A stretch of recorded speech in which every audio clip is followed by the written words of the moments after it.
اس وجہ سے یہ بڑی نعمت ہے غیر معمولی، لیکن جس وقت آپ کسی نعمت کے ساتھ بھی ایسی چیزیں وابستہ کر دیں گے، آپ یہ دیکھیے نا کہ ہمارا مثال کے طور پر دیہاتی کلچر تھا، اس میں مہمان آپ کے یہاں آ گیا، میں ایک مثال دے رہا ہوں بات سمجھانے کی،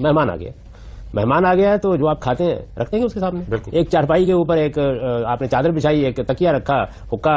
تازہ کر کے اس کے سامنے رکھ دیا، بس ٹھیک ہے، خاطر تواضع ہو گئی، آپ نے لسی کا ایک گلاس پیش کر دیا، چلے ایک چائے کا پیالہ پیش کر دیا، صبح ایک پراٹھا پیش کر دیا، تو مہمان آپ کے لیے کوئی بڑا مسئلہ نہیں ہوتا تھا۔ آپ نے جب مہمان نوازی کو اس سے آگے بڑھا کر بے شمار تکلفات اس میں شامل کر لیے تو آپ دیکھیں اس کا نفسیاتی اثر کیا پڑتا ہے۔ اب مہمان آپ کے گھر آئے تو آپ محسوس کرتے ہیں کہ جانے کا وقت اگر بتا دیں تو بڑی عنایت ہوگی، یہ صورتحال پیدا ہو جاتی ہے۔ لیکن اس میں مہمان کا بھی قصور ہے نا سر، ہمارے معاشرے میں مہمان بھی جب آتا ہے تو وہ اس کی جو ایکسپیکٹیشن بھی کچھ زیادہ ہی ہوتی ہے کہ وہ دال اور روٹی نہ ملے مجھے، دونوں